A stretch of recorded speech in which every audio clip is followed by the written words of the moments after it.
God in Film, the podcast where a Christian and atheist dive into the best that cinema has to offer and see if we find any parallels with the gospel or any other Bible stories. I'm filmmaker and drunken Santa, Giles Goff.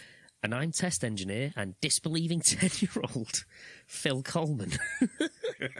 I am aged more than 10, just for the record, you know. Yeah. And for our Christmas special, we'll be looking at Miracle on 34th Street, the 1994 version of the Christmas classic. We'll be looking at the origins of Father Christmas and looking at the methodology of trying to prove whether Jesus exists. First of all, Phil, what did you think of this film? So, well, this isn't the first time I've seen this film. I can't remember the first time I ever watched it, but it's just one of those films where it just fills you with warmth, you know, and it's...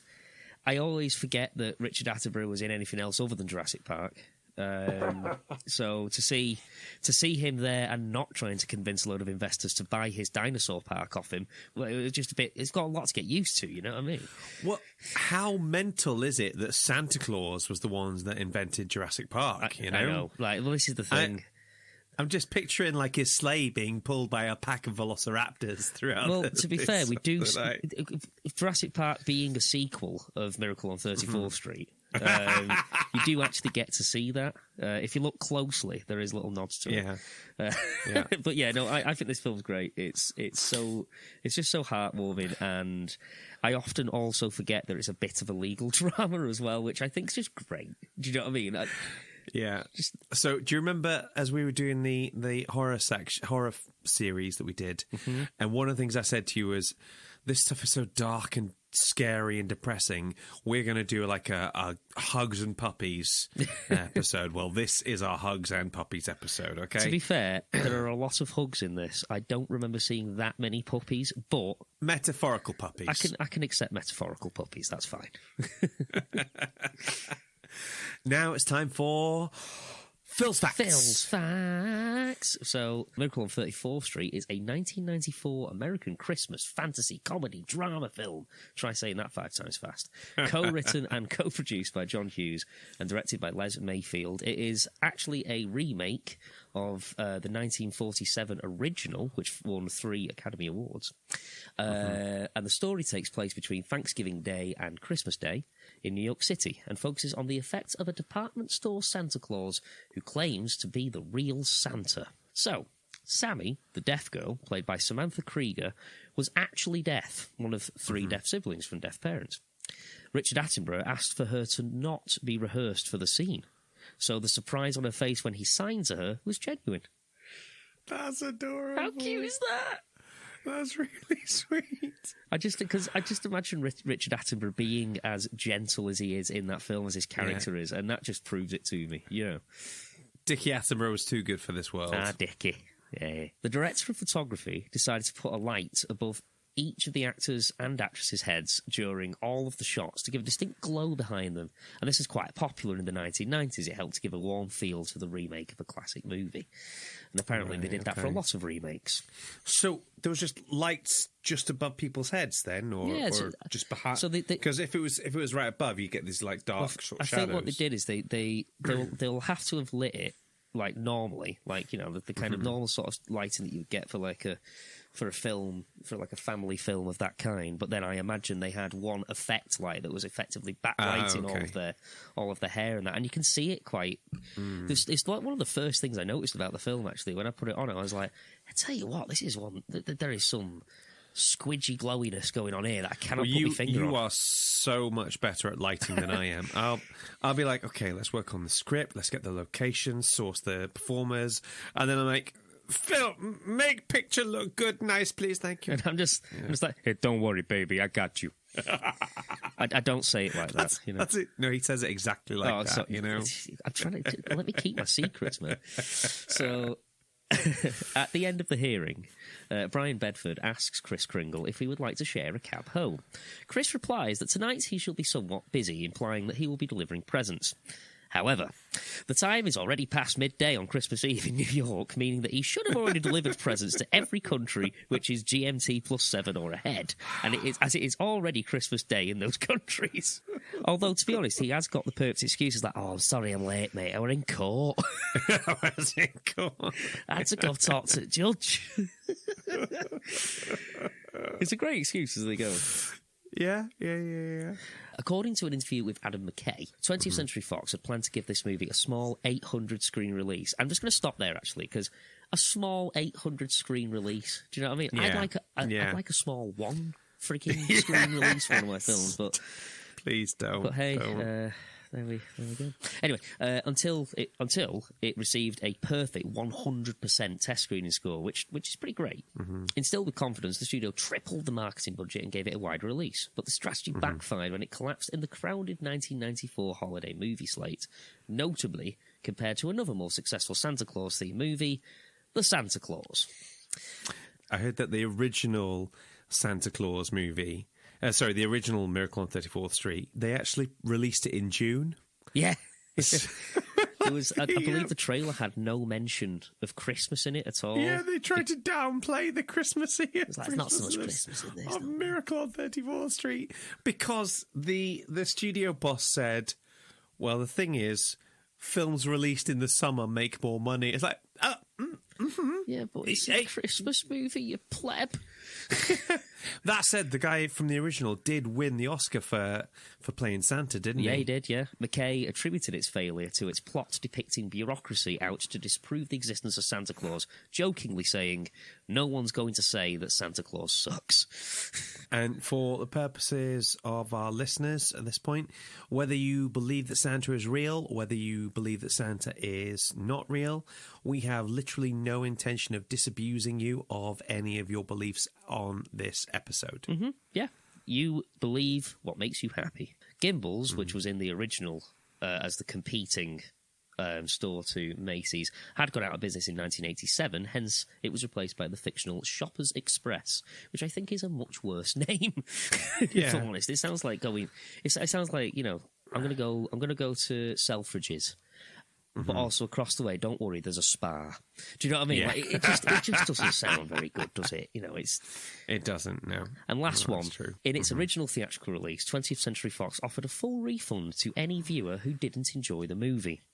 Approximately 1,500 tickets were returned to the studio.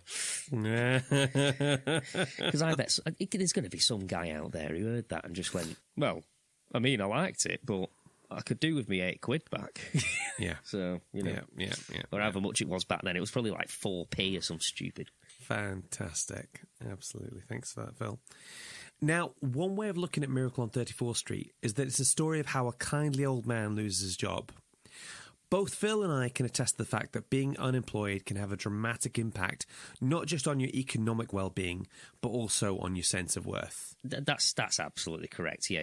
There's so much attributed to it in terms of your worth, in terms of what you can do with your day, what you can do in your life, in terms of like how you furnish your life, whether you can have a family or not. It really does affect everything. So I spoke with one person who is helping people to get out of this rut. I'll let her introduce herself. So my name's Emma. I'm a resident in Manchester, and I have the privilege of doing lots of different things with my time, but one of those things is I manage CAP Job Club. Fantastic. Thank you so much for joining us on the podcast, Emma. It's a real pleasure to have you on. First of all, could you tell us about just what is Job Club, or CAP Job Club? CAP is Christians Against Poverty, and CAP have been active across the nation for years, decades now. They started off doing debt management with people, but they've kind of branched out, aware that there are lots of people who are unemployed who would like help to find work, because if you've been unemployed for quite a long time, it can be quite demoralising. So CAP Job Club is an 8-week course that we run, but it's so much more than that. Yeah. The way we do it, we run the course itself, goes through quite a lot of things that if you've done job courses before would be quite familiar, like CVs, interviews, looking at what employers really are looking for, looking at our motivations for working, and the advantages and disadvantages of going into work. And we look at all of those things on the course, and we look at just the best ways to find work. But we also eat together, we become a community together, and our coaches provide one-to-one mentoring and coaching so that people are helped in their circumstance. Yeah. That this isn't a one-size-fits-all. This is very, very individual and personalised. And I think it's probably the community aspect that's the unique selling point here, isn't it? It really is, yeah. So we tend to run our courses starting 10:30 time until 12. Very relaxed, tea, coffee, nibbles around the table, lots of chit-chat. And then come 12 o'clock, we all eat together. It's a main portion of the course because we get to know each other really, really well during that time. Lots of chat, and actually it helps people to realise they're not in it on their own. Yeah, it's not just about finding a job, actually. Yeah. It's about combating some of the isolation that can happen when you're out of work because your normal social circles aren't the same anymore. And that sense of the hard slog of looking for work is shared with others, which immediately relieves some of the pressure from that. So, yeah. You're quite new to this post, aren't you? Is there anything that what's the thing that's made the biggest impression on you so far? So we've actually only run one course. So we've just finished our first course with an amazing group of people. We've really loved getting to know everyone on the course. But probably the biggest thing for me that I've noticed is, that's touched me doing it, is just seeing people's confidence improve across the course. Yeah. So, 8 weeks, you get to know people and you realise at the end just how much more confident people are. And that's just beautiful to see. I love it. Fantastic. So, CAP Job Club, it's an initiative that's available nationally as well as locally and where we are in Manchester, isn't it? If people want to know more, how do they find out about it? Probably in the first instance, you could have a look at capjobclubs.org online because they'll have lots and lots of information for you. If you were looking locally, maybe in the Sale area or Trafford, then actually you could give me a call or you could give me an email. So you could give me a call on 07419 219 547 or you could get me at Emma Barclay-Watt at capjobclubs.org. That's a bit of a mouthful, isn't it? To be honest, it's a bit of a mouthful without all the rest of the address on there. My name itself. Yeah, I mean, you married somebody with some interesting double-barrel choices, I did, yeah. Yeah. Awesome. Thank you so much for those, Emma. Just for clarity, we will put the info in the description there for you. That'd be okay. Great. Thank you so much for joining us today, Emma. I cannot tell you how much I appreciate it. Hey, it's a privilege to be here. Hi everyone, I'm Louisa Jane Smith, host of the RE podcast, winner of the most boring podcast in the world. I'm popping in just to tell you that God in Film, a really bloomin' brilliant podcast, now has a Patreon page. Just go to www.patreon.com/God in Film podcast to support the show. There you can find episode notes for every episode and the special God in Music podcast, where Giles, Phil and Sefa go through the top 10 mainstream songs with a God connection. Here's a clip. In my early career of teaching, I used to plug my iPod into the sound speakers in my classrooms. I remember one time I had Paramore's first album on, and one little kid, I think his name was Finn, bright blue eyes, little button nose. He comes in and says, "Sir, is this Paramore?" But, "Yeah, Finn, it is." "Sir, do you like Hayley Williams?" "I don't think we should really be talking about that, Finn." And then he goes, "Does that mean you would, sir, but she's just a bit too young for you?" Wow. He's like 11 years old. Bro. Man. I mean, he wasn't wrong at the time, Hayley Williams was a bit too young for me at the time, but now I realise she's the same age as my wife, so now it's probably... it reminds me of that. I think I might be in with the shot, that's what I'm saying, It reminds me of that bit in Falcon the Winter Soldier where he's just kind of like, he's out of line, but he's right. Out of all the podcasts in the whole world that aren't mine, these two are probably my favourite, combining faith, films and music. If you'd like to support the podcast, your money will go towards the running cost of the show, and Giles and Phil will be eternally grateful. And if you can't support them financially, that's okay too. It's a really tough time for a lot of you out there right now, so you can just help out by telling someone about the show or liking and sharing the show on social media. Now, Phil, our next guest came to my attention when she published a really fascinating thread of tweets about how the 1947 Paramount case impacted on the cancellation of the Batgirl film. Okay, that sounds cool. Now, I appreciate mid-20th century legal cases surrounding the entertainment industry is probably one of my more niche interests, but what can I say? We love what we love. I'll be honest, as niche as it goes, yeah, that's pretty niche. Anyway, what she had to say in this interview that we did was just as fascinating. I'll let her introduce herself. Hi, I'm Vaughn. I am a PhD candidate at the University College London, and I'm studying film history, specifically the post-war period in Hollywood and the US government's kind of infiltration of Hollywood in that period through agencies such as the FBI, the DOJ, SCOTUS, and the Congressional Committee of the House Committee on Un-American Activities, or as other people know it, HUAC. And to study that period and those government influences, I'm looking at a case study on Christmas films. Vaughn, it is such an absolute joy to have you on the podcast today. Thank you so much. Speaking as somebody who loves the golden age of Hollywood, it's a very small niche group of people who I can find who will talk to me about HUAC for ages, or the Paramount case, or all that sort of stuff. So it is a real joy to have you on the show. Thank you for having me. I will talk your ear off about those things. So. Awesome. Well, I'll tell you, we'll save that for another time. For the moment, can you tell me about Miracle on 34th Street, how it came about and so on? Yes. So Miracle on 34th Street was a screenplay written by Valentine Davies in the 1940s. George Seaton, the director, read the screenplay and fell in love with it and just decided to run with it. So George Seaton directed the original that most people would know as the kind of classic film that a lot of Americans still watch it today. It was filmed in the Macy's building on 34th Street, and a lot of the scenes of the crowds in it are authentic. They were actual shoppers in New York. So it has a really kind of homey feel to it for people who are familiar with New York. And then 50 some years later, or thereabouts, we get a remake in 1994.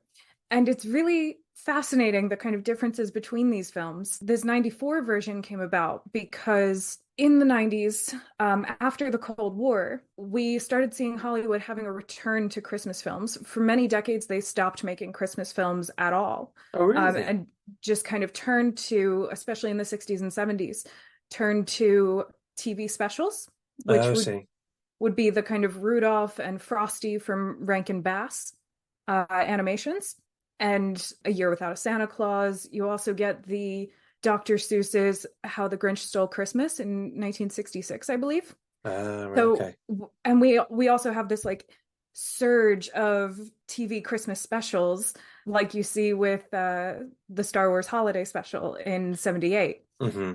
So Hollywood really took a step back from Christmas films entirely until the 80s, when you get these kind of experimental Christmas films like Gremlins and Die Hard, which We've nailed our colours to the post straight away there. I love it. If you want to debate it, you can @ me on Twitter. We will talk about it. But I wouldn't dream of such a thing. Love it. Once the Cold War ends and Hollywood's feeling a bit more confident about making Christmas films, we get this absolute rush of Disney films with A Muppet Christmas Carol in 92. And then in 94, you get the Santa Claus. I believe 1990 is Home Alone. Like this whole surge going on. Is there a correlation between the Cold War ending and Christmas films? There is indeed, and I'm being kind of vague about this because it's the kind of crux of my dissertation. Right, okay. I still gotta sell those books, but there's a real correlation between the kind of sentiments of Christmas being a collective time, a spirit to give generously to others, and how that fits into the rhetoric against communism throughout the Cold War gets really dicey. So Hollywood decides, especially after HUAC, to kind of take a step back from a lot of the overwhelming sentiments of a Santa Claus figure giving gifts to all children regardless. Hang on, are we implying at some point that somebody in a boardroom somewhere said, hang on a sec. Mhm. This Santa Claus fella, funny foreign name, dresses entirely in red, gives out things to people equally, irrespective. Are we saying that somebody thought Santa was communist? Yes, we are. Oh my God. We are indeed. And that's kind of the overarching argument of my thesis. I love it. I love That it. Hollywood really bent to the pressures to stay away from anything that could be even misconstrued as communist. Wow. And in their eyes, Santa was that, along with some other Christmas tropes and traditions that do play out more in my research. But hang on, obviously we're talking, let's say, like 40s. So we've still got the Hays Code in place at this point, haven't we? More or less. Yes. So Hollywood are ultra liberal compared to the rest of the country, at least, sort of area. So is this effectively a form of like self-censorship going on? They're afraid that that more is going to get imposed on them. Yes, definitely. So Wow. that's the blacklist, essentially, is an extension of the Hays Code, and silencing any voices that they think could be subversive or problematic, even if they don't think they're subversive, which they specifically don't think that they are subversive. And they say that in the Waldorf statement when they established the blacklist, that there has never been any subversion in their films and there will not be subversion in their films, but they're still going to make the blacklist to appease the federal agents within Hollywood. Yeah. That was fantastic. We kind of went off at a tangent there, but it was I was interested, and I don't care what anyone else thinks. So Miracle on 34th Street, which is the actual thing that we're talking about, how does the 94 version differ from the 1947 version? On a surface level, they're very similar films, very similar scripts. The department store is still the ultimate good guy at the end of the film, and they still make a contradictory, hypocritical stance of commercialism is bad, even though the entire film is structured to make sure that department store is the good guy in the end. Yeah, your commercialism is bad. Our commercialism is great. Santa loves ours. But the differences are, the first one is that the 1994 Miracle on 34th Street is not actually set at Macy's, so it is not 34th Street. It's set at a fictional Kohl's, which is Coles, as opposed to the Kohl's that is actually in the US. And that decision was because Macy's said that you couldn't top the original, but that's their official stance on it.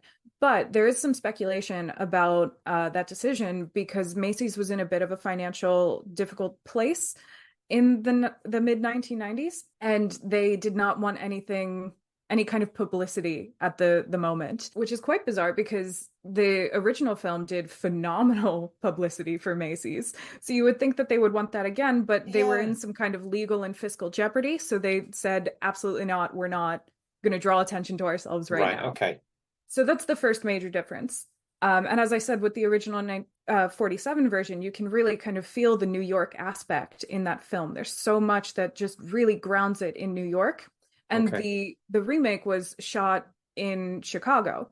So there's a lot of differences just in the feel of those films, in the cities of those films, because it's still purporting to be in New York. The second issue is that at the ultimate court scene, assuming everybody's seen this film and knows what we're talking about, at the ultimate court scene, in the 47 version, the post office delivers letters to Santa to the courthouse because they saw Kris Kringle's on the news and the postal workers were just kind of fed up with the overflowing letters to Santa. So they just bring them there to dump them all. And the lawyer's argument is that if the federal government, if the postal workers recognize this man as Santa Claus, then legally the judge also has to, because the federal government tops his office.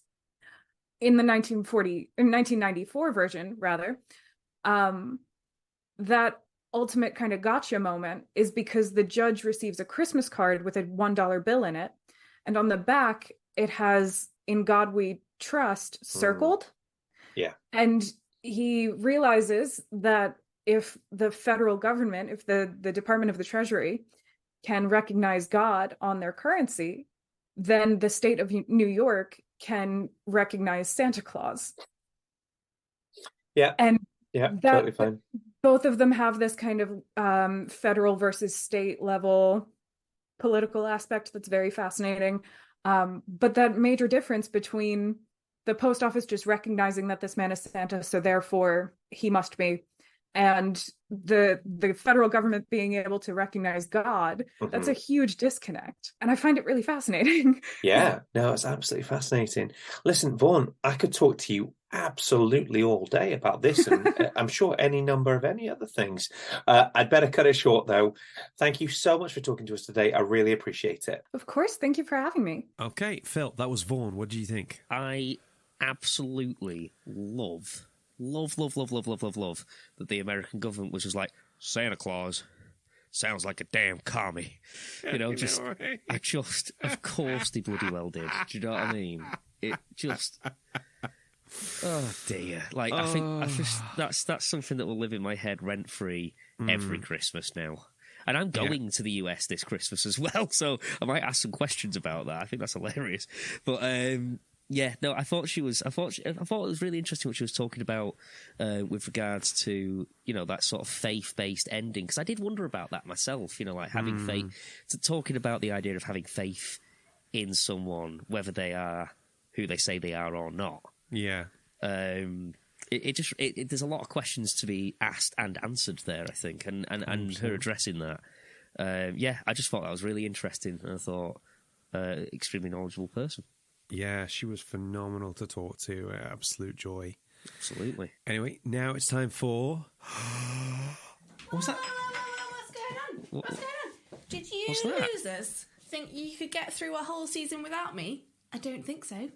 Apart from anything else, you need me to keep your listening figures up, don't you? Let's be honest. Sorry, Claire. I thought you were Sorry, Claire. You thought you were keeping me away with the horror films, which I will not touch with a barge pole, but Christmas, come on.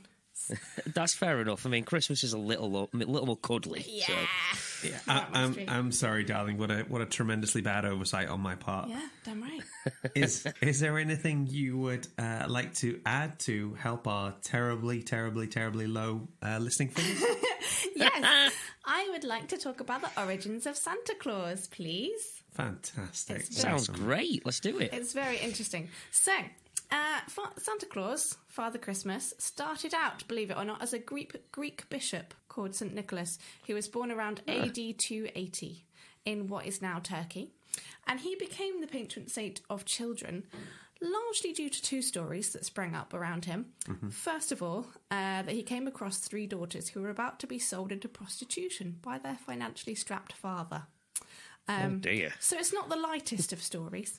Yeah, I mean, a lot of Christmas narratives really do play down the sort of sex trafficking aspect of it. You know? Yeah. I mean, and not only that, it is a Thursday. You know, like good grief. But what he did, he threw 3 bags of gold down the chimney to pay for their dowries. And they happened to land in the girls' stockings that were drying by the fire, which I think is really cute. So that's where that started. And the other story is that he resurrects back to life 3 young boys who are murdered and pickled in a barrel by an innkeeper. Right. Yeah. You know how I said this is a more warm and cuddly topic? I'm not feeling very warm or cuddly right now. If anything, I feel like I should lock my doors twice. You know? It gets better. So, yeah, due to that... Oh, good. Due to that, he becomes the patron saint of children. And St. Nicholas was actually very popular in medieval times. And it led to a tradition of leaving gifts for children on the 6th of December, which was St. Nicholas's Day. And in the Netherlands, Sinterklaas, which is their name for St. Nicholas, impersonators dressed in red bishops' costumes to entertain the crowds. So you can start to see the little traces of it coming together now. Obviously, in medieval times, Christmas was largely about getting drunk and causing wild havoc. So he was not quite the figure we know now. I mean, not much has changed. No. Replace wild havoc with photocopying your bum, and it's pretty much got the same concept. Yeah, that's basically a work Christmas party, right? Yeah. So when the Reformation happened, saints fell rather out of favour, and baby Jesus was deemed a more appropriate gift giver. And he was known in Germany as Das Christkindl, or Kris Kringle. There he is. And at the same time as all this is going on in England, there is a Father Christmas figure who's a symbol of the Christmas season, who developed over time as a merry old man who presided over Christmas parties. This might have partly been connected to the Lord of Misrule thing that they had going on, where a person was appointed in rich households to oversee Christmas celebrations. And like, as far as I can establish, just make sure everyone gets sufficiently drunk, I think was the idea, and just cause a bit of chaos. Which is great. And in 1616, Ben Jonson writes a play called Christmas, His Mask, where the character of Christmas appears in old-fashioned clothes and a long, thin beard, calling himself Old Christmas. And he's quite sort of a fatherly character, but it's still very much about mischief and feasting and parties at this stage. Thankfully, Father Christmas and Santa Claus survived Puritan attempts to ban all fun. And in the Victorian era... Blanket ban. Yes, pretty much, yeah. In the Victorian era, Christmas changed to focus more on family life, children and religion, rather than delinquency, getting drunk and eating too much. So Santa Claus and Father Christmas kind of changed to fit and became merged into one figure. The Night Before Christmas poem helped cement his more modern image as a twinkly old gentleman who brings presents for children. And by 1880, he's pretty recognisable as the figure that we know now. Interestingly, the idea that Coca-Cola invented the modern image of him is actually a myth. They started using him in the adverts in the 1930s, and he was in his red suit way before then. So that's not actually true. Oh, okay, fair enough. Yeah, that's a very brief and potted history of Santa. We should name our own version of Santa since everyone else has done it. Yeah. I vote Big Papa Crimbo. If no objections, we can move forward the motion of Big Papa Crimbo. In Wales, he's Sean Corn. Say that again. Sean Corn. Sean Corn. Yeah. Less of the Cornish accent, but yeah, you get the idea. I'm sorry. I'm really trying at my regional accents, but they're so bloody many of them. You know? All those in favour of Big Papa Crimbo? Aye. There we go. Yeah, okay. Motion carried. Sweetheart, thank you so much for barging your way into our episode today. We really like it. You're very welcome. It was a pleasure. Thank you very much, Claire. Thanks, it was really good to see you. Good to be back. Thanks. Now it's time for Finding the Faith in the Film. I've got to do it quietly, so... Da-da-da-da-da-da-da. Hello, welcome to the God in Film ASMR episode. I'm your host, Phil Coleman. There you go. That's about as much ASMR as I know. So. Okay, let's deal with the easy stuff. I love America. American films, TV, comics, and music have been the soundtrack and wallpaper of my life. I'm not uncritical of it in the same way that I'm not uncritical of my own country. But from the things I have seen and the people I've met, I'm putting it firmly in the yay column. And Phil, since you fathered an American, I imagine you probably got quite a warm feelings towards him in general. I mean, half American, but yes. No, of course. I mean, I am married to an American, so I can't really dislike America that much, can I? Certainly not when you're around the dinner table at Christmas. Yeah. No, well, as I mentioned earlier, that'll be this year is actually the first Christmas I'll be staying in America for American Christmas, which I've never experienced before, and I think it's going to be most merry indeed. So. Just try not to mention the War of 1812, and I'm sure you'll be fine. Okay? I don't know out about it, so I can't see myself bringing it up. But. Okay, well, short version, right? James Madison basically decides he's going to pick a fight with Britain, and the British basically invade Washington DC. They sort of storm the White House. They have dinner that was being served and then burn the White House down. So that was pretty badass. Anyway, that's just a separate thing. There's a reason everybody hates the Brits, isn't it? Do you know what I mean? Because we've not historically been belting. Yeah, but we didn't start that one. That's one of the few ones where it's not actually our fault, you know? So okay. Oh. It's a little bit of don't start nothing, won't be nothing, you know? It just reminds me of the phrase "F around and find out." Oh dear, we're getting off track. As I'm sure already. you can tell, we love America. So one of the things I found so confusing is this seemingly inherent contradiction at the heart of America. Separation of church and state is foundational to the United States. The term was first coined by Thomas Jefferson, but the concept goes back even further, with philosophers like John Locke and even theological scholars like Martin Luther proposing this kind of separation. Now, this is crucial because in order for a society to function, it needs to be for the benefit of all the people who live in it, not just what certain groups believe. If you base a government on a theocracy, then a crime against the state becomes a crime against God, and that is a real problem when it comes to helping people establish an authentic relationship with God. That's quite serious as things go. Do you know what I mean? Like, God's just there, like, look, I did say, Yeah. I'll get my own police on you. Actually, it's getting a bit weird. That. Yeah. Now, it's important to note that whilst Britain could be technically seen as a theocracy, as King Charles is both the head of state and head of the church, in practice, he's really neither of those things, as the head of government is the Prime Minister and the de facto head of the church is the Archbishop of Canterbury. Also, while there are in fact 12 bishops who sit in the House of Lords, the House of Lords currently has somewhere around 786 members, which, if you're interested, is really something that should be reformed, but we'll leave that for another time.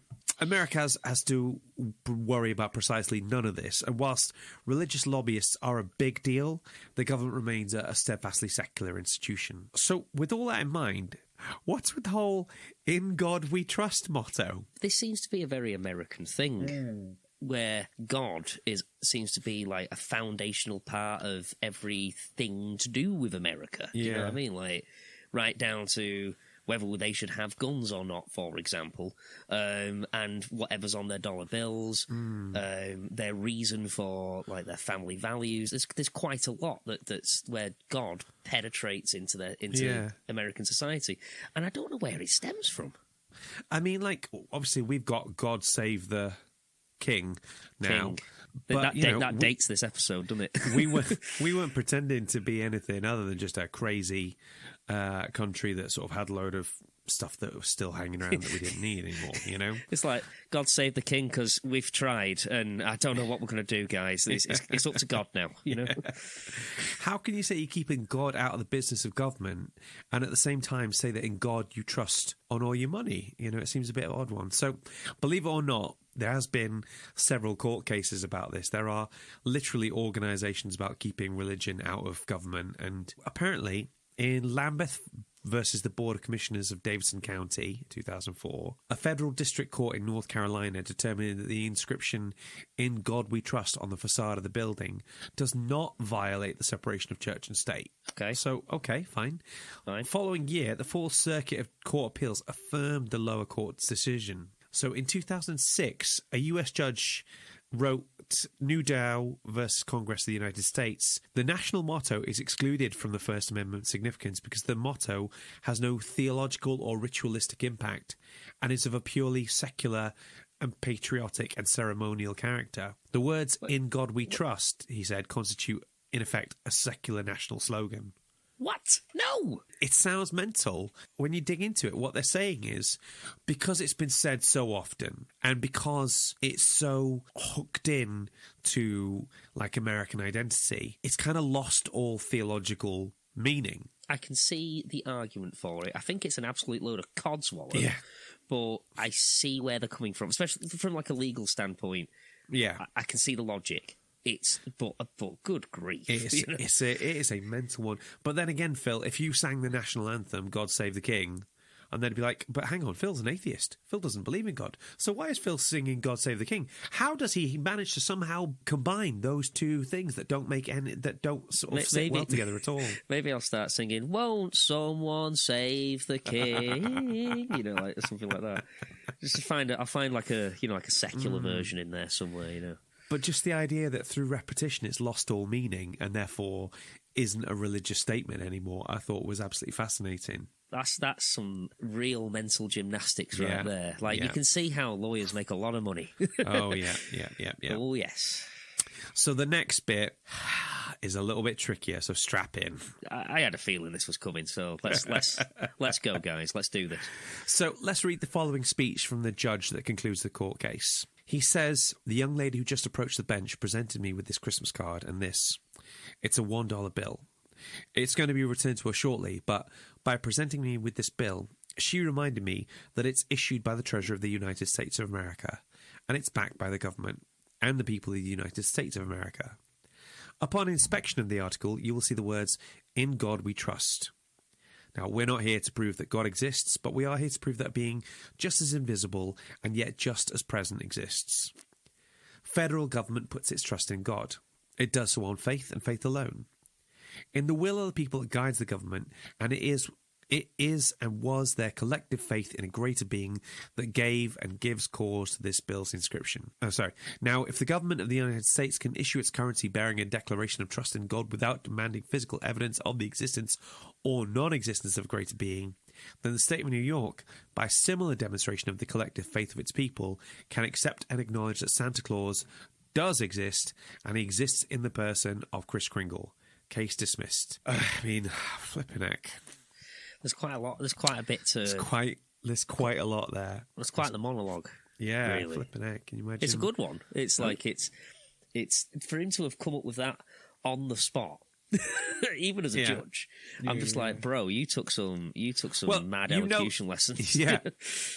You know, he didn't come up with it on the spot. He's an actor. He was just saying lines that were written down for him. What? No, you can't.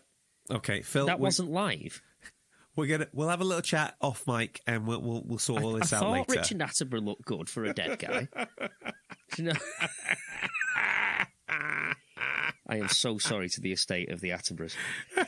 I'm just really sorry. I'm just really sorry. In fact, bloody David's going to come up and be like, "Hey, right, yeah, knock on my door, like just like."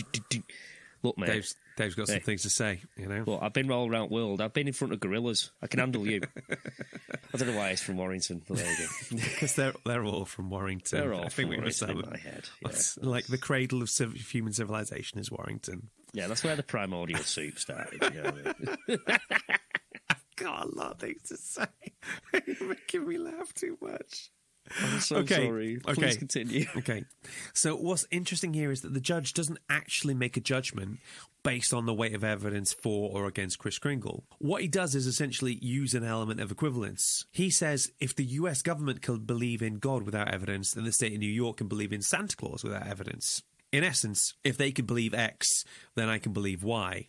If this person believes it, then I can believe it too. Interestingly, this is probably why the most effective form of evangelism is one-to-one, like friendship evangelism. So, like, have you heard of Billy Graham? You know, the name rings a bell. Okay. Billy Graham was like this mid-20th century kick-ass evangelist. He'd have these massive, like, events where, like, tons of people would give their life to Christ, and, you know, probably tons of people would change their mind on the bus home because there wasn't that kind of personal relationship with him. So he got lots of people saved, and my sort of spiritual ancestry, if you like, goes back to Billy Graham, because the person who got me to become a Christian became a Christian at a Billy Graham event.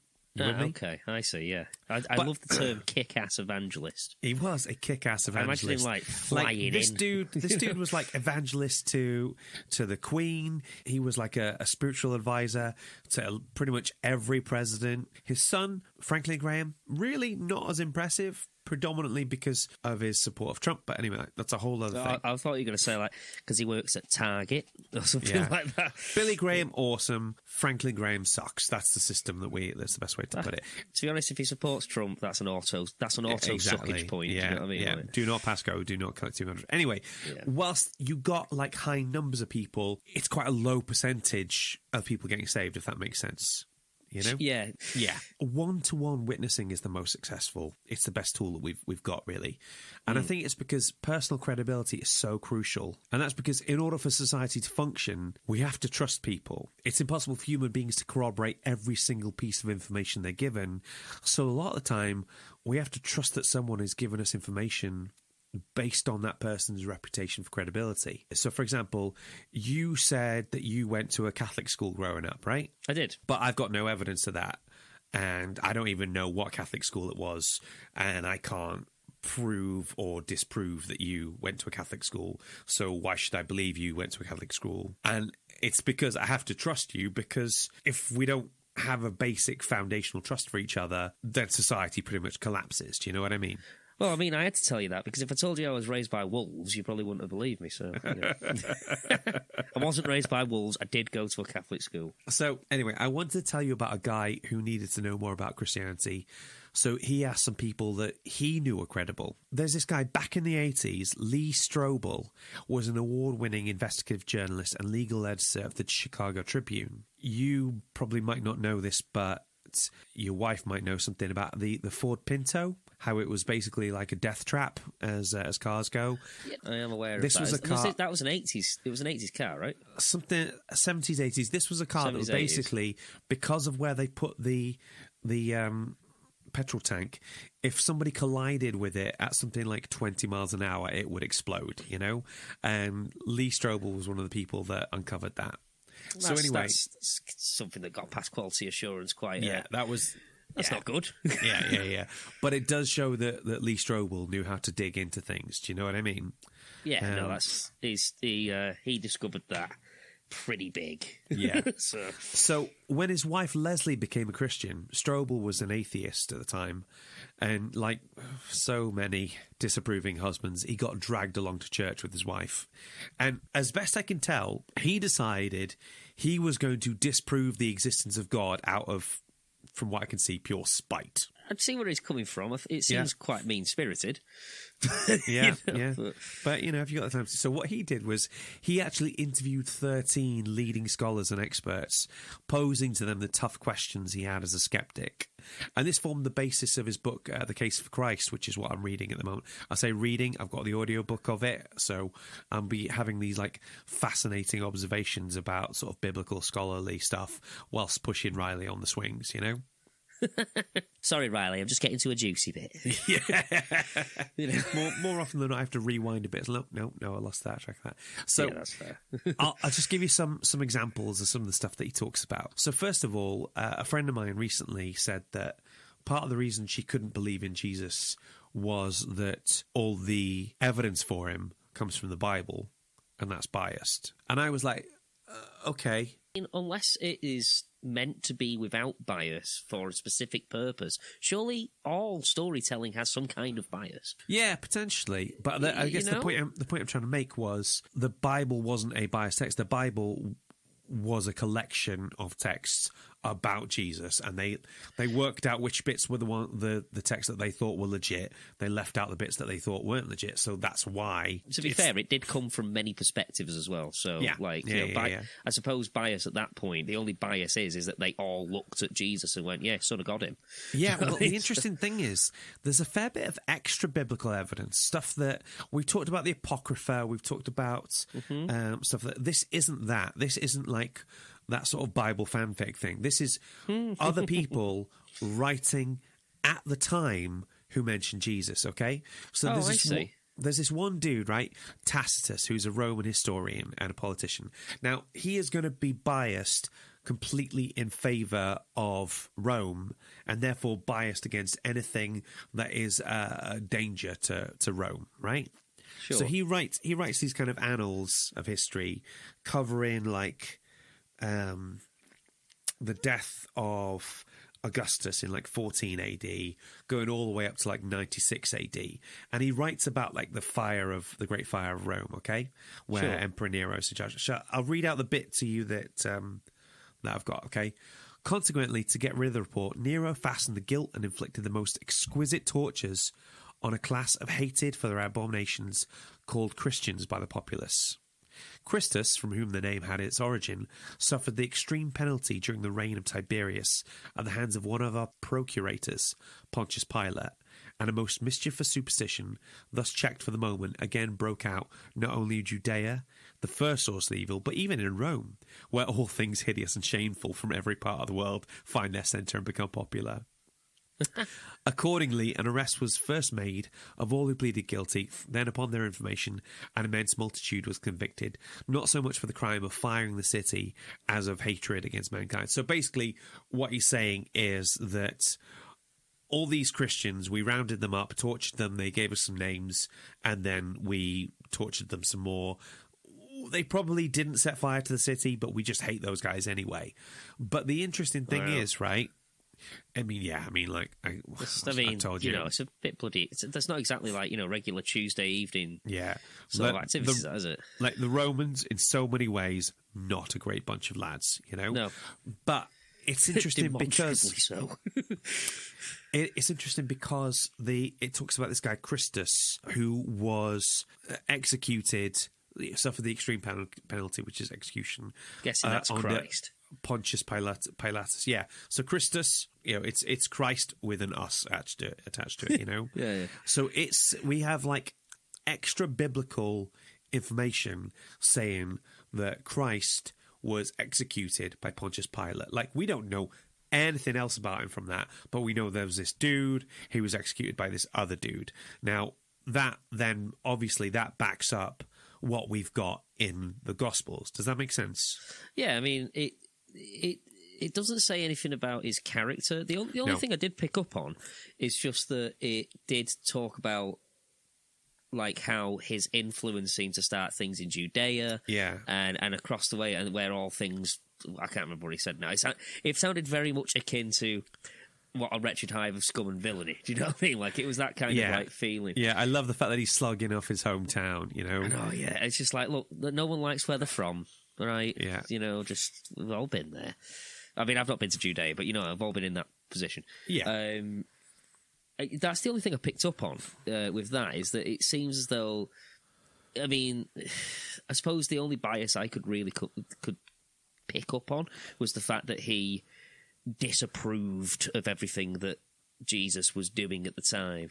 Yeah. And very clearly was like, well, he's dead now, which is probably a good thing, because scum, innit? You know what I mean? Yeah. Like, that's where it came from. So yeah, I guess that just reaffirms something that's already in the Bible. It's really interesting because it's looking at Jesus from a position that is biased against him, but it's still affirming that he existed. Do you know what I mean? Sure, yeah. So another one is this guy called Josephus Flavius. He was a Jew in first century Israel. He fights against the Romans in the sort of Judeo-Roman war, but he surrenders to them in around 67 AD.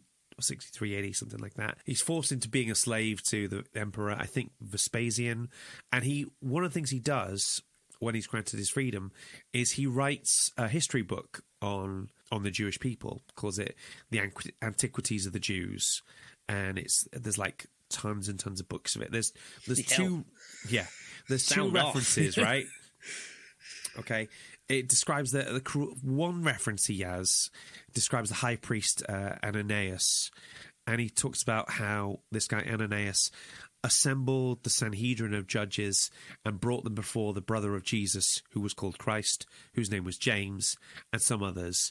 And when he had formed an accusation against them as breakers of the law, he delivered them to be stoned. That must be the logical progression.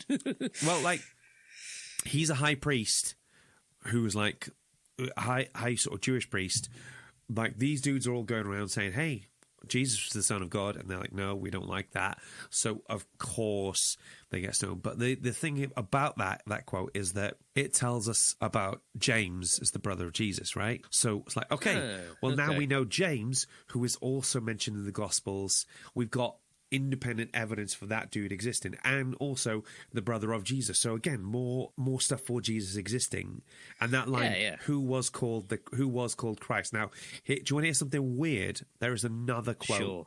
There's another quote from Josephus. Okay. Now, just have a listen to this one.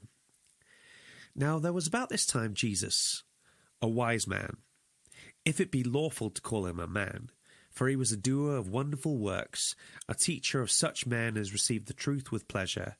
He drew over to him both many of the Jews and many of the Gentiles. He was the Christ, and when Pilate, at the suggestion of the principal men amongst us, had condemned him to the cross, Those that loved him at the first did not forsake him, for he appeared to them alive again the third day, as the divine prophets had foretold, and 10,000 other wonderful things concerning him.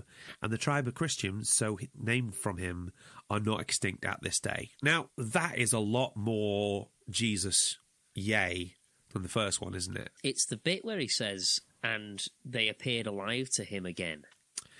For he appeared alive to them again the third day. Because that talks about the resurrection, but from a third-person perspective, from somebody who isn't actually associated with Jesus. Yeah. So here's the thing, that's fascinating. Right? So we've got, he was the Christ. And then in the same book, we've got the brother of Jesus who was called Christ. So what's going on there? It's like, is he the Christ, or do some people say he's the Christ? Something's not quite working there, is it? Maybe he got mixed up. You know, it's like the difference between, and then there was Phil, who was mates with Giles, and then there was Phil, who some say was mates with Giles. Do you see what it was like? Well, which and there was Phil, who was mates with Giles, and then there was Phil, who was Giles. And you're just like, no, definitely separate people, but thank you. So here's the idea, right? A lot of biblical scholars suggest that this first quote contains like a nucleus of truth, but it's been a little bit embellished over the years. You know, that bit about he was the Christ, and then for he appeared to them alive again the third day. So what's the suggestion is that there was some bit in there talking about Jesus and being condemned by Pilate and the cross and all the rest of it. And someone along the line has added little bits just to kind of beef it up. Do you see what I mean? I see what you're saying, yeah. I mean, there was no real way to sort of curate these things in terms of credibility. Like, you know, there was no wanting to proofread it and also check like the traceability of the author, for example. Like, was it just this one person, or was there several contributors to this, and they just attributed it to one author? You know, like it could have been people added to it. I'm pretty confident that people are pretty confident that it's all come from the one author. What we're saying is that somebody who copied it out there made a few cheeky little additions. I think the term they call it is an interpolation. The thing I find interesting is that it's biblical scholars, and in particular it's like Christian scholars, who are pointing this out and saying, look, there's this thing. We think some bits of it are not legit, but some of it might be, you know, because it would be so easy for me as a Christian to be like, oh, look, this guy who wasn't in the Bible said that Jesus was the Christ. Do you see what I mean? Yeah, I do appreciate the fact that these Christian scholars, they're looking at this piece of text and they're not just going, look, there he is. It's Jesus. There he is. Look. Right, okay, absolute belief. You know, it's more of a case of, no, we need to make sure that we're being, you know, nuanced and critical about absolutely. Because, you know, if we just go fervent into this, we're going to look like idiots. Because confirmation bias is like a massive thing, isn't it? You know, so it's something. Absolutely. I find it really helpful when people point out and go, yeah, this bit's a little bit sketchy, this bit's a little bit. Yeah. It reminded me all the way back in like our second episode when we interviewed Professor Field and he was talking about the Holy Grail. Yeah. And he said, it's a lot of fun to look into, but it's really hard to know anything for sure, you know? Yeah. Confirmation bias is the reason I don't go on WebMD. So, you know, like, you know, as long as I don't go on that, I can't convince myself I've got cancer. You know what I mean? So, yeah. It's all good. So the next thing I wanted to talk about was like writing gaps. Obviously, we as 21st century people have a pretty high standard for what we would consider decent evidence, don't we? You know, it's like CCTV, DNA stuff, I mean, yeah, like digital traces all the of different things. Sort of ways we have to catch people out nowadays in terms of placing them somewhere at a certain time. We expect a certain level of evidence. Yeah, which obviously, when you're looking into antiquity, you don't have any of those things, you know? So I think we can both agree that how close you are to an event happening increases the likelihood that what you're saying is going to be accurate. Yeah, if you were down road from Jesus and you were writing about it, there's a lot to say that your account might be genuine. Exactly. Now, interestingly, if we look at somebody like Alexander the Great, who reigns 336 to 323 BC, and the earliest surviving biography of him is written around 40 AD. what's that going to be? That's like 360 something years later, and even then, the earliest surviving manuscript we have comes from like the 9th century. So we don't know how many times that's been copied out. So it's like the chain of evidence has a few pretty big gaps in it. Do you know what I mean? Yeah, it could have just been Alexander the OK. Do you know what I mean? For all we know. But if we assume that Jesus dies around the year 30 AD, then some very rough calculations suggest that the first Gospels could have been written as soon as 30 years later. That's still within living memory. Yeah, I mean, you're likely to maybe have a little bit of a deterioration of memory, but it's still going to be fairly fresh, as in the people who witnessed it will still be likely alive, or at the very least be able to tell it in detail to people who are still who are alive as well. Exactly. I mean, like, my idea is that obviously in Jewish culture, you were a man when you were 13 years old. So my theory that I've been working with is that a lot of the disciples following Jesus probably would have been teenagers, you know, with probably Peter being one of the eldest and John being one of the youngest, you know what I mean? Yeah, so totally. A lot of them are still going to be round in like 62 to 64, 68 AD, by which time we've probably got the Gospel of Mark, Gospel of Luke. They're gonna have some serious trauma. Yeah. Well, the point I'm getting at though is that if I write about the life and works of somebody whilst that person's contemporaries are still alive, if I write something that's out of line, somebody's going to pick me up on it. Go, oh yeah, no, actually, that wasn't right. And you'd be like, oh, crap, sorry, I'll take that bit out. Yeah, no, you're going to have people who go, look, I was literally there. I was literally there, dude. I saw it happen. I'm just going to correct you, you know? Yeah, you can interview those people yourself. You can talk to people. There's going to be room for error because somebody might remember things differently. I quite like that in the gospel accounts, they don't always match up 100% all of the time, because if you or I went out and had to sort of saw a crime happen, we gave our sort of testimony to the police and it was exactly the same, the police would be like, that sounds a bit sketchy. Yeah, I think that says a lot about authenticity, in the sense of you can tell there's no corroboration between the apostles to say that they went, let's coordinate, make sure we get our story straight. They didn't really do that. We have a little bit of a cake and eat it in this scenario, right?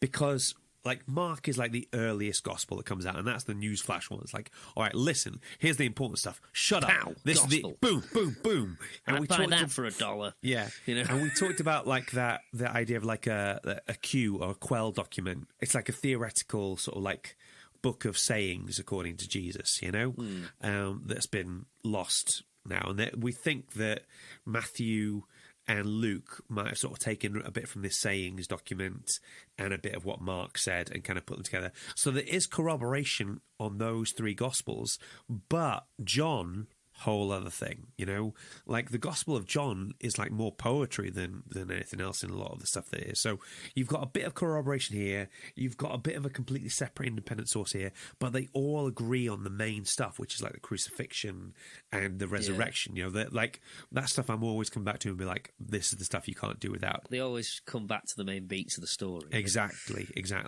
You can embellish a bit here. It's okay if you get this a bit wrong, but this stuff right here, that's crucial, you know? Yeah. So I quite like that.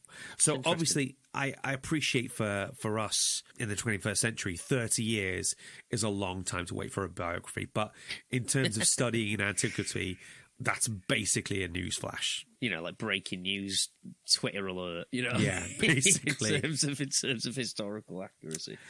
Not only that, but another thing to think about is like the number of copies produced was insane. The New Testament has been preserved in more manuscripts than any other ancient work of literature, with over 5,800 complete or fragmented Greek manuscripts catalogued, 10,000 Latin manuscripts, and 9,300 manuscripts in various other ancient languages, including Syriac, Slavic, Gothic, Ethiopic, Coptic, and Armenian. Sheesh. Yeah. So, like, that's at least 4 languages. Those dudes were busy. Do you know what I'm saying? Yeah, they had stuff on.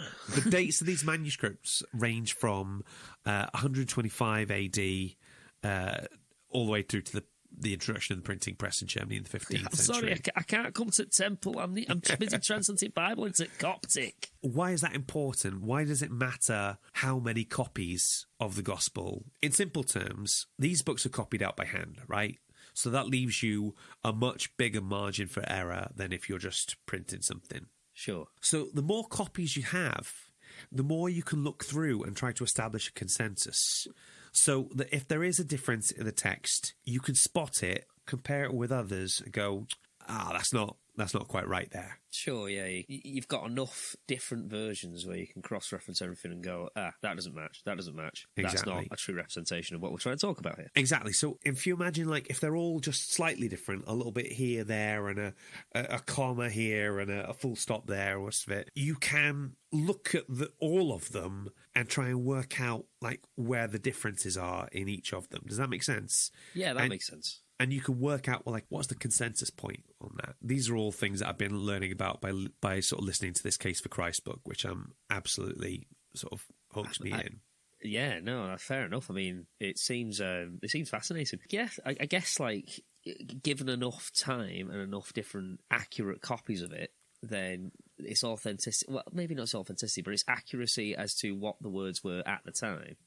Yeah. There's a lot that can be said for it in terms of it being accurate nowadays, especially, like, you know, it being the most sold book on the planet, right? Yeah. So.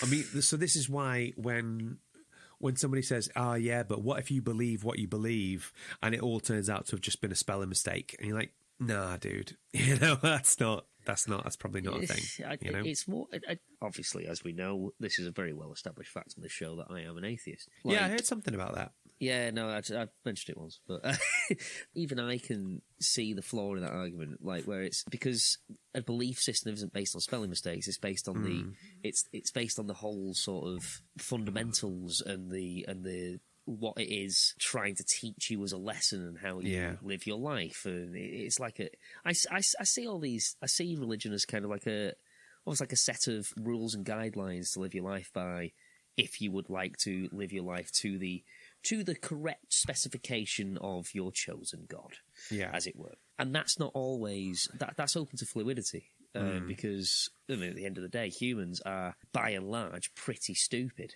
So, you know, if you give them exact instructions, they will find a way to mess it up. But if you give them interpretive instructions, likely in a roundabout way, they may find themselves at the same destination. So, you know, the spelling mistake thing just seems, and this is coming from me, who was basically born cynical, kind of too cynical. Yeah, you know what I mean? yeah.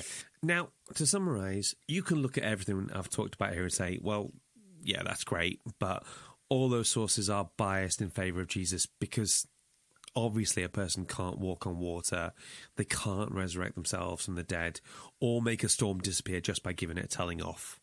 And, like, that's a totally reasonable assertion, and that is something I can sympathise with. A thing to remember is that in the ancient world, the idea of objective, dispassionate recording of factual historical events wasn't really a thing. But even if it were, you can't really be objective or unbiased when it comes to Jesus Christ.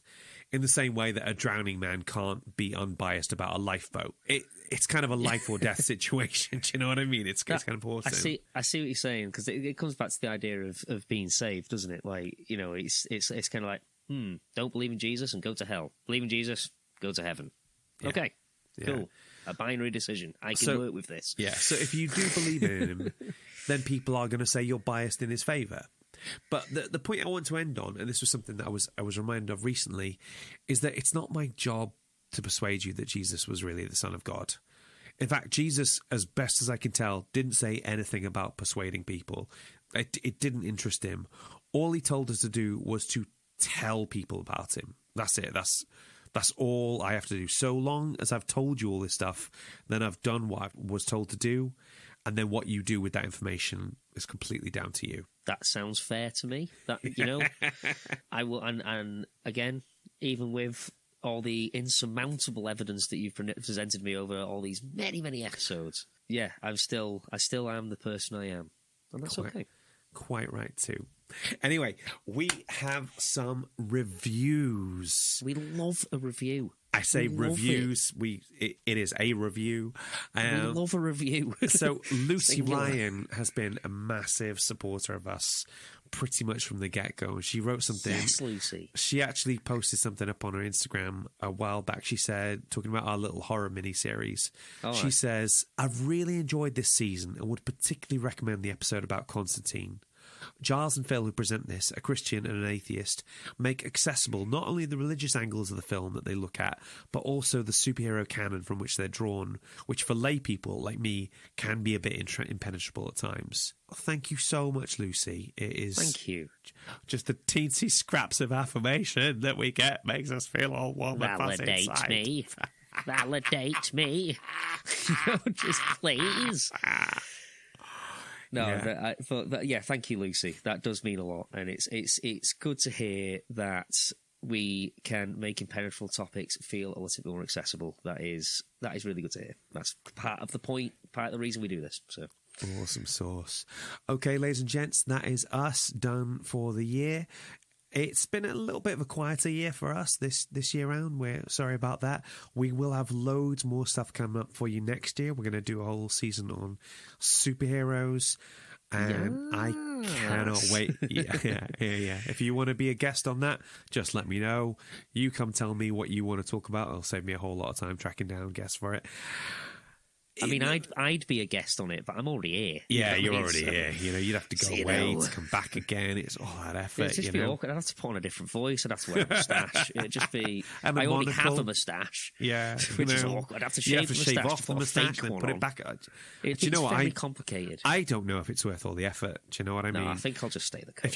If you just be the co-host, and I'll just find some other guests for stuff. Fair enough. In the meantime, ladies and gentlemen, if you're driving home for Christmas now, if you are dealing with obnoxious and annoying relatives at Christmas, or if you're having a great time, or if you are overdosed on turkey and chocolate, we just want to say where you were going with that. I'm so glad you said turkey. That's a whole other thing. We just want to know that we are so grateful that you listen to us, and we hope you have a really Merry Christmas and a Happy New Year. Thank you so much for listening in. If you've listened into every episode, just know that it means everything to me and Giles. And have a wonderful Christmas and have a wonderful New Year as well. Awesome. See you soon. Bye. Bye. God in Film is hosted and created by Giles Goff and Phil Coleman. mixing by Phil, editing by Giles. Our logo was designed by Julie Walsh. and our theme tune was composed by Rick Lee. Waffle editing by Natalie Miniker. God in Film is a Dask production. Please rate and review, unless it's a 1-star, in which case, write out your review on £50 notes. You can be as in-depth and abusive as you want, so long as it's written on legal tender, which you then send to God in Film headquarters. Merry Christmas and a Happy New Year, you guys.